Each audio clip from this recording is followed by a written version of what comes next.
Hello and a very warm welcome. You're watching our live and continuing coverage of the result day. The Gathbandhan being bested in the third phase, which was supposed to be its strongest phase. At this moment, it's 123 leads for the NDA, 113 for the RJD plus alliance. This is an election that's going down to the wire. Even in terms of vote share, there is very little to choose from between the two alliances. The AIMIM has 5 leads. There you have on your screen right now 123 versus 113. That's the picture in Bihar at this moment. You're watching our live and continuing coverage. I want to show you how many of these are tight leads. That's the one that everyone has their eyes on at this moment. Of all the seats of Bihar, there are 15 seats at this moment where the lead is less than 500 votes. 9 of those leads are for the NDA, 6 of them are for the RJD.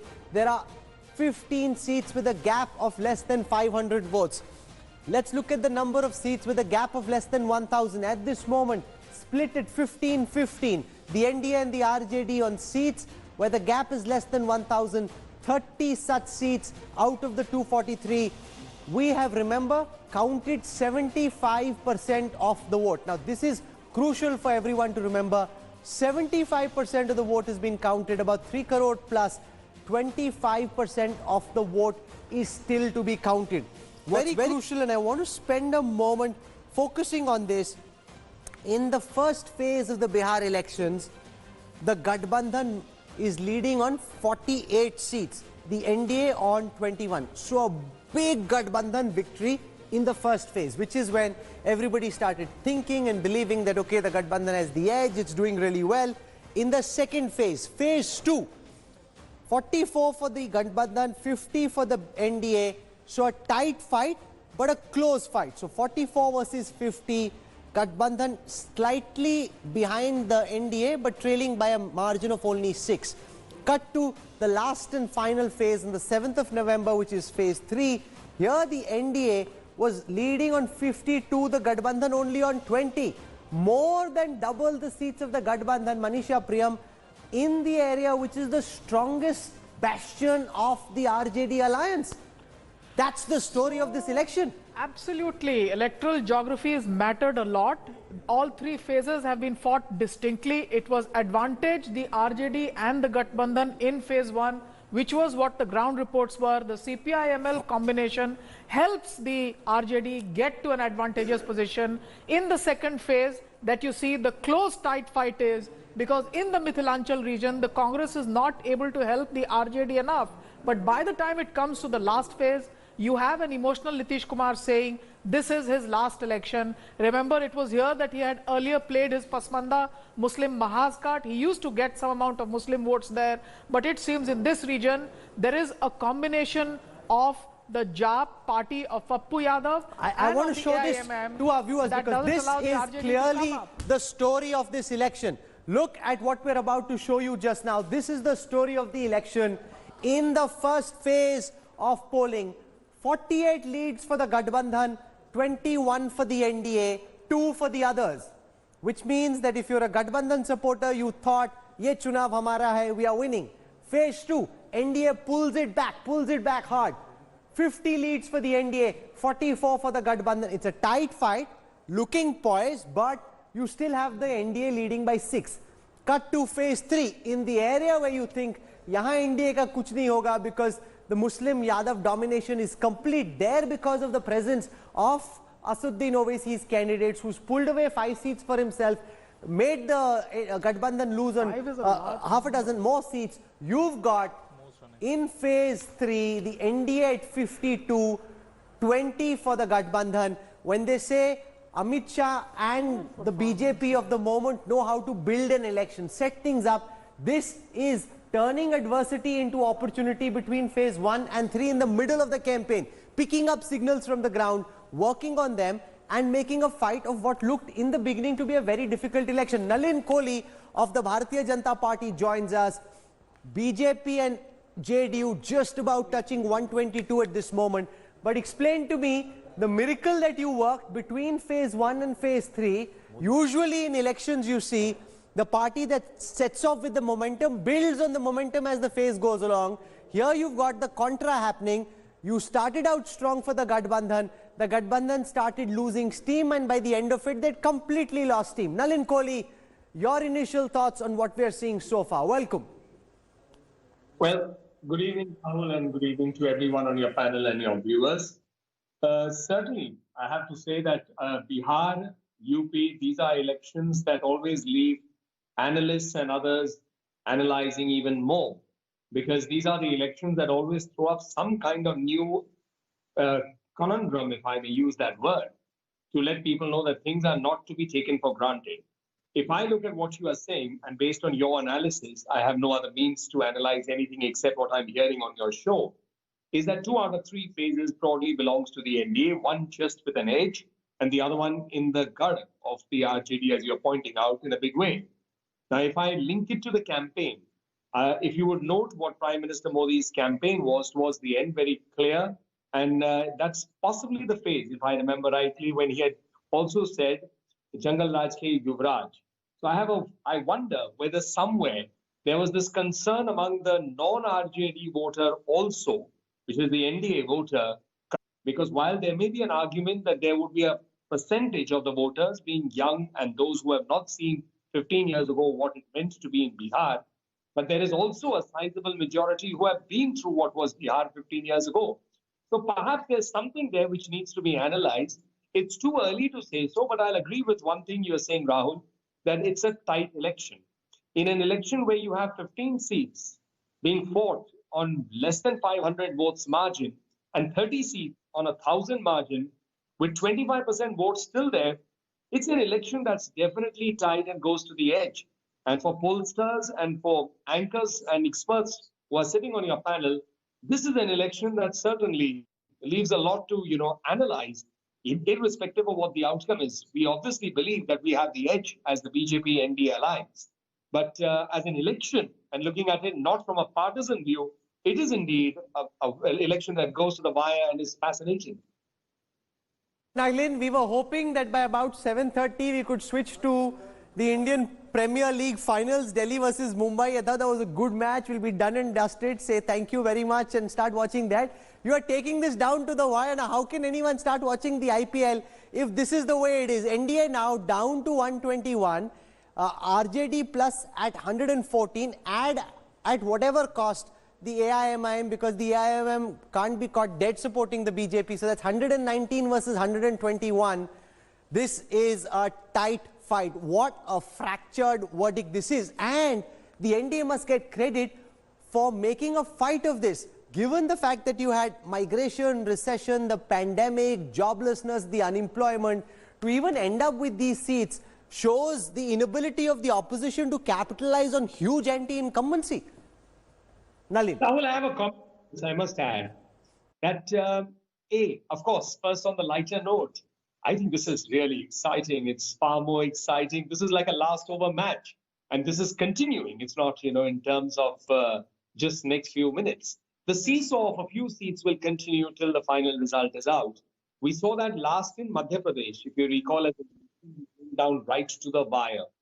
But in terms of itself now, I think this election is an important election because after 15 years, and people were writing off the BJP at the time when the exit polls came. I can't recall which channel I said, but I said with the margin of error that we are looking at in a tight election, it's too early to say that this is going to be a sweep one way or the other. We should wait. And I think credit is there that despite 15 years of being in government, this is an election in which to maintain the lead is credible. The second is from the BJP's perspective, what the numbers are coming. The BJP has certainly outperformed itself from the last time. It has even outperformed the JDU in terms of the numbers that are coming out now. So therefore, the BJP's credibility as a party, and I think in the central leadership, both given Prime Minister Modi's stature, popularity, and the work that his government is doing at the center, is something that is good news for the BJP and the BJP. Let's go to Kumar Abhishek. He's at Nitish Kumar's residence. And I just want to pick one of these seats. So there are 15 seats where the gap is less than 500. let's just take, for example, the Tarapur seat. Here, JDU's Mewalal Chaudhary has 24,057 votes. Divya Prakash of the RJD at 23,591. You know, what are these leaders telling Nitish Kumar? Kumar Abhishek, one after another, leaders coming to the residence of the Chief Minister. Are they confident he'll be Chief Minister again? Or are they just going there to look at the television sets to see ultimately who wins? Well, Rahul, the gaps are getting lesser. Desperation can be seen now in the JDU NDA camp because Sushil Kumar Modi, Bhupendra Yadav from the BJP, RCP Sinha, Ashok Chaudhary, they all inside the one ane mark, the Chief Minister's residence, and we can just see that the moment that these gaps is getting closer and closer now. The activity outside CM House is now on its all-time high because they are the key strategists, and as you already said that only there are 16 seats where margin are less than 500 or within 1,000, and that these are the key seats which is going to decide the fate of Bihar elections. This is the thing that we can say that it's now on the very interesting mode in Bihar elections. We can just wait and watch what is going to happen in next few days. Rahul. 121 versus 114, RJD at 76, the BJP at 72, and I want to pick some more of these seats. Let's take, for example, the seat of Begusarai. Here, you've got the BJP's Kundan Singh at 47,286 votes versus Amitabh Bhushan of the Congress at 47,232. So the gap is literally 54 votes. 54 votes. I'm picking these seats randomly just to give you a flavor of what's happening.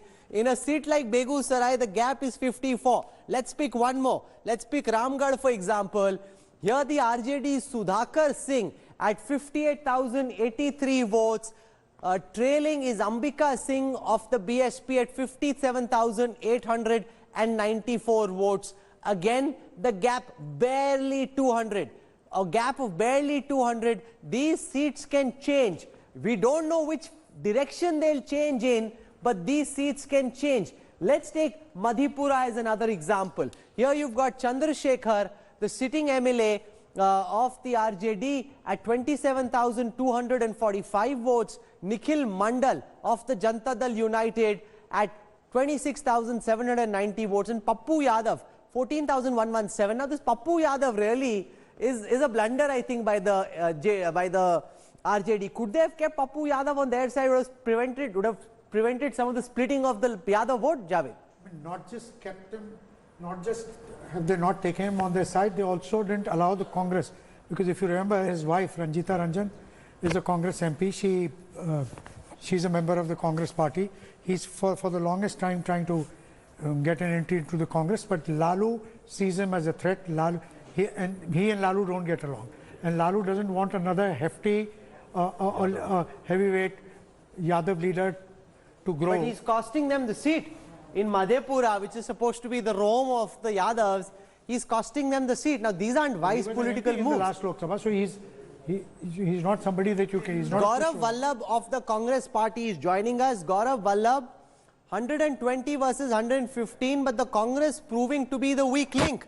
I can show you here the number of seats the Congress is currently leading on. The Congress currently leading on 20, but when I come to the tug of war, and I pick BJP versus Congress, BJP leading on 81% of the seats where the fight is with the Congress.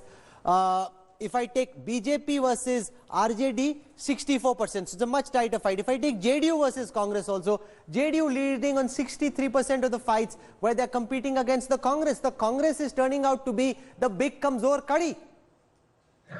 First of all, I was in your show at 4 o'clock in the evening today, and that time our numbers were 98, and right now it is 115. And NDA plus at that time was 136, and I requested all of you that please wait for some more time. And again, I'm requesting, please wait for some more time. 1 crore plus votes are still to be counted. No, that's not correct. That's not correct. One second. I have the data. 1 second, Professor Saab, 1 second.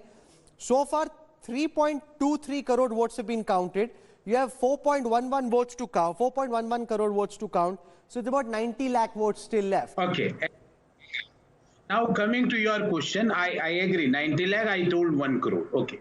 Second point which you asked me, that Kamjor Kadi. Yes. I just want to share, Rahul, because before analyzing who is Kamjor and who is strong, these 70 seats which we had contested, if I take 2019 Lok Sabha result, 67 seats out of that were with the BJP and JDU. If I take 2015 Vidhan Sabha results, more than 55 seats are with the BJP and JDU. So these are those seats, Rahul, which were with the BJP and JDU for last 20 years. So we were contesting, and there is no, I'm not saying that this is something a weakness. I am accepting the result, but I'm saying these are the urban seats where for last 20 years neither Congress nor JDU, more than 60 seats we had not won on those particular seats. Down to 119 versus 116. 119 versus 116. This election is getting tighter by the passing moment. Rahul, that's now the difference is of 2 seats only. If 2 seats will be reduced by NDA from NDA and increased to the RJD, we will be. Sir जब gap 200 का होता है वो कहीं पे भी जा सकता है. आप अपनी बढ़ा रहे हो, उनकी घटा रहे हो, उनकी भी तो बढ़ सकती है.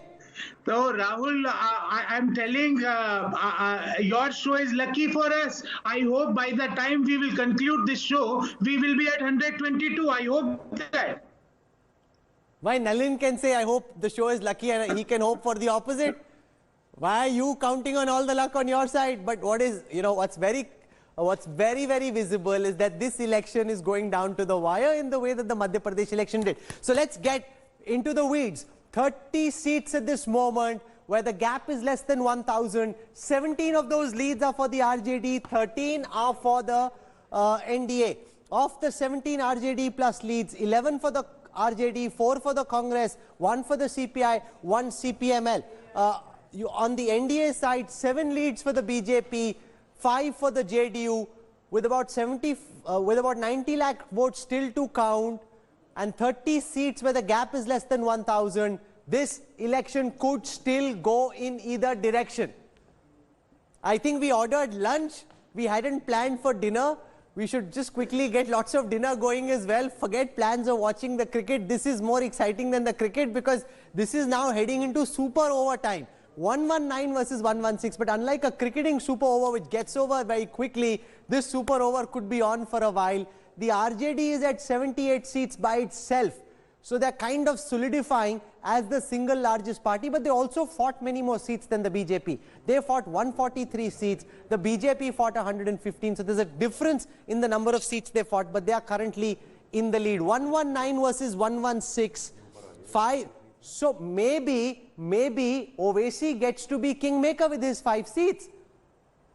Satya Prakash joins us, leader of the Janata Dal United. You were at 135 at one point in time when it was a clean and clear match at 119 versus 116 and 5 Owaisi candidates, and Owaisi cannot because his whole politics is anti-BJP, so I don't see how he can support you.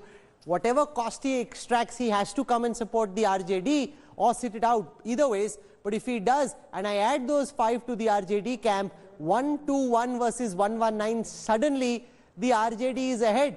So close and yet so far, Satya Prakash ji? Yeah, it is very close. But since the morning after, postal ballot counting, NDA started leading. So still we have time. We should wait for that moment. There are some very differences, and 90 lakh votes are still to be counted, what you just informed and said.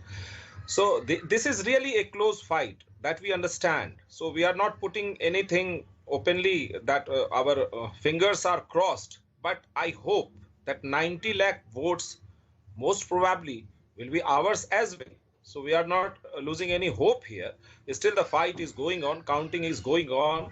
And the best part of is that we are still leading against of RJD combination.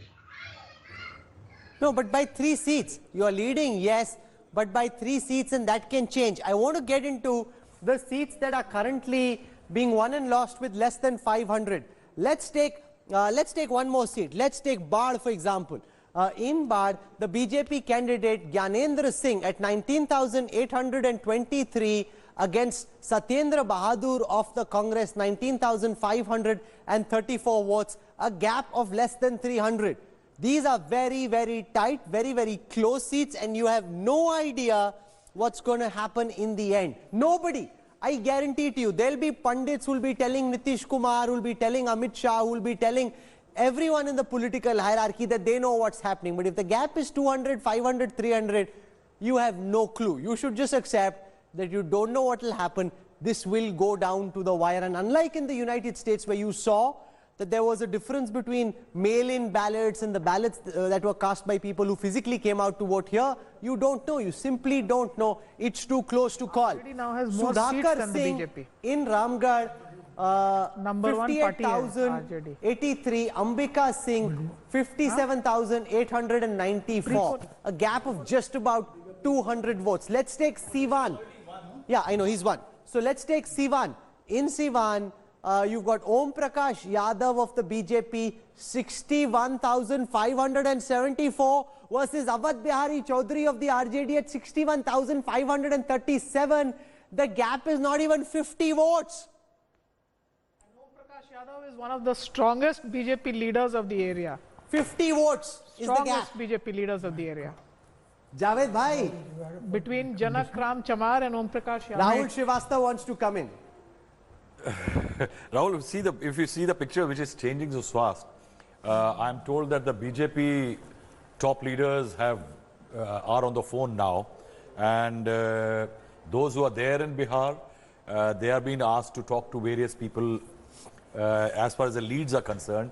And I think the BJP has started rolling its machinery in case the picture is extremely tight. No, but what can you do? And Vinod Srivastava was announced while listen, yeah, I think these kind of things start early. They no, have to start let's get down to the party-wise breakup, and that becomes crucial. Look at the others. You've got one BSP. Okay, let me do one thing. I'll go to the routes to power. That's exciting because that will tell you what may actually happen. Let's do this together. Ladies and gentlemen, let's do this together. On your screen right now, the routes to power, who will sit on the crown, on the throne of Bihar? 72 for the BJP, 39 for the JDU, 5 for the Vikashsheel Insan Party of Mukesh Sahni, 3 for the Hindustan Awam Morcha of Jiten Ram Majhi, 119 versus 116. On the other side, the RJD at 78 at the moment, the single largest party, the Congress at 20, the CPIML at 11, the CPM at 4, the CPI at 3. You've got the biggest kingmaker at this moment, make no mistake, is Assuddin Owaisi. Assuddin Owaisi has 5. Javed, what are his options? Can he sit it out? I don't like the Congress, I don't like the RJD, I will not support them. Can he say that? I mean, this is a tailor-made situation for him. He'll make a public stand. He'll try and prove... What public stand will he make? He will not support the BJP at any cost. He will try and give out this message that I was the one who prevented the BJP from forming the government. And he will... And his... There are no free lunches in politics, so the conditions... What conditions can he have?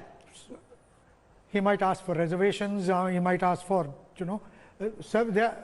set some certain impossible conditions. No, or but set can I safely assume that if this is the way it stays, he can't support the BJP? No. That's the death of his politics. He can stay it out, which again doesn't make sense, or he can support the RJD plus. So let me add, with Javed's permission, these 5 seats to the RJD plus quota. Suddenly it's 119 versus 121. 119 versus 121. Now you've got the BSP. The BSP we've seen is completely transactional. They supported the Congress in Madhya Pradesh, but they supported the BJP in UP. But at this moment, if you ask me, my best sense is more likely to support the BSP, but there's only one MLA. So one MLA, let's put him here. Now you're at 121. You still need one more. There are 2 MLAs. Rahul Srivastava talks about BJP moving the phone lines. I'll back those 2 MLAs coming here. Then you've got 123 versus 120. Oh boy, what a tight fight this. Rahul. Rahul, Mr. Owaisi, as Javed was saying, I'd like to add here, he's using Bihar as a launchpad for UP. He has got UP ambitions, and he has worked among these communities in Bihar, like the Kolaiya and the Surajpuri and others, where the quota has been a big demand. There is a possibility that he may come up that whosoever gives quota to these 3 communities or 4 communities can get my support. No. I think there is a catch because see, the government is led by Nitish Kumar. The BJP is an alliance partner. It's part of the government. I think he will make a tough demand. The number game, when it comes to the crunch, one, the BJP's first aim right now is to emerge as the largest pre-poll alliance so that the governor's call will come to them. That gives them the momentum, and that helps them to look at parties like we have 2 independents also, and we have got 1 BSP. And in that scenario, remember also, BJP can't break the Owaisi party because those people owe Owaisi much more and their vote bank than the BJP or anybody else. That is why the target group could well be 3, and that is why if the picture is going to crystallize here. But 3 is too few. They are too few. 1 BSP, 2 independents. They can't really change anything. No, that could be enough to get them a call, and then they'll get a chance to prove the majority. Gives them time. So you saw the stock market hit a record high. Congress, Rahul, always the stock values of those like 2 independent MLAs is going to fly faster than a Pfizer stock. My question is also that would the Hum be willing to switch sides post-poll? Can they? Lock, stock and barrel? If you'd asked me, can they switch from the RJD this side, I would have said maybe. Can they leave the BJP and go the other side? Highly unlikely. Highly unlikely, but since Chirag is not there, look, who is the biggest enemy of the Hum party? Dalits fight the Mahadalits. So if Chirag emerges as the BJP is in the power at the center. You've got Messrs Modi and Shah. You leave them after having contested with them. They've helped you win. You would have been nowhere without them. Can you leave them? Rahul, see, Congress with 20 odd seats, Rahul, is a very vulnerable entity. You don't have to do too much. The Congress. The Congress. That's the point. That's the point. That's Can why 2 you people have been split the Congress? Kamzor Kadi is the Congress. Can you split the Congress 2/3? You've done it in Madhya Pradesh. Okay, and also look at vulnerable targets, people who have cases against them. Let me put that question then to Gaurav Vallabh, because if this is the way it ends up, Gaurav, it's those 20 odd Congress MLAs who would be the most vulnerable. We saw how your party fractured in Madhya Pradesh, almost fractured in Rajasthan, fractured in Gujarat, fractured in Karnataka.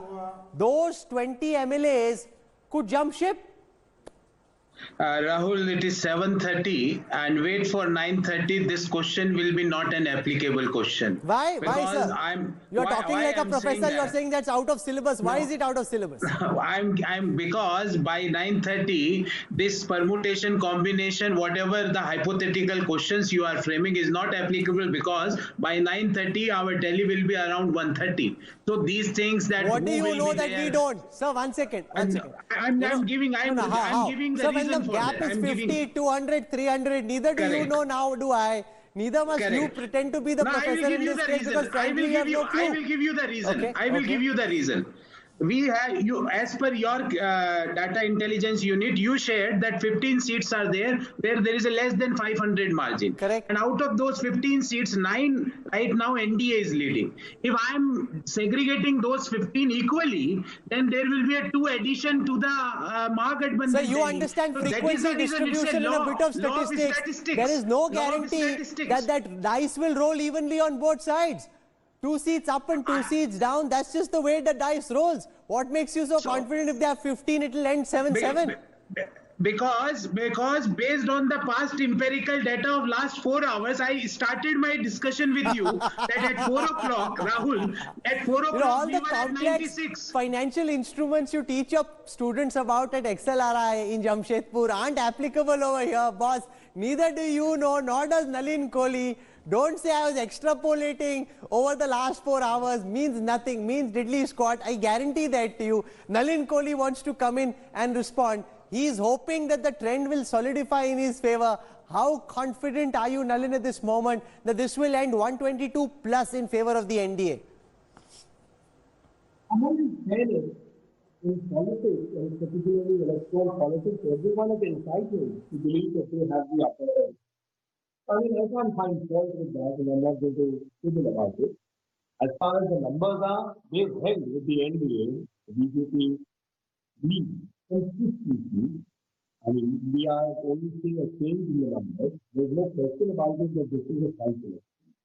But to me, it's highly credible that as a party, the BJP has done very well. As the NDA, the BJP has done equally well with the JDU, because after all, after 15 years, there isn't a seat against the BJP NDA as 3 days ago on the poll, lot of people, even on your panel. To show you the vote share breakup at this moment. The NDA's vote share is at this second 37.13. The RJD's vote share, the RJD plus, the Gathbandhan vote share is 37.08. Others are at 27.79. This is about as tight a fight as can get. Remember, the NDA has actually lost ground, and significant ground, which comes out when you look at the vote share. Because from about 44, their vote share is down to 38. The RJD's vote share is up 8%. Manoj Jha, close and key confidant of Tejaswi Yadav, speaking at this moment. Listen it.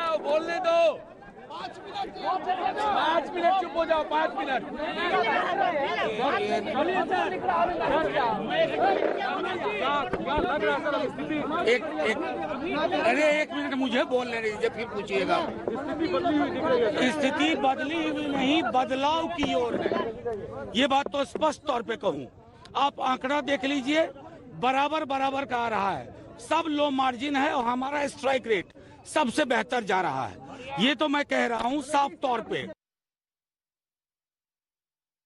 Trying to sound confident, but I don't know how much that confidence is based on real numbers and how much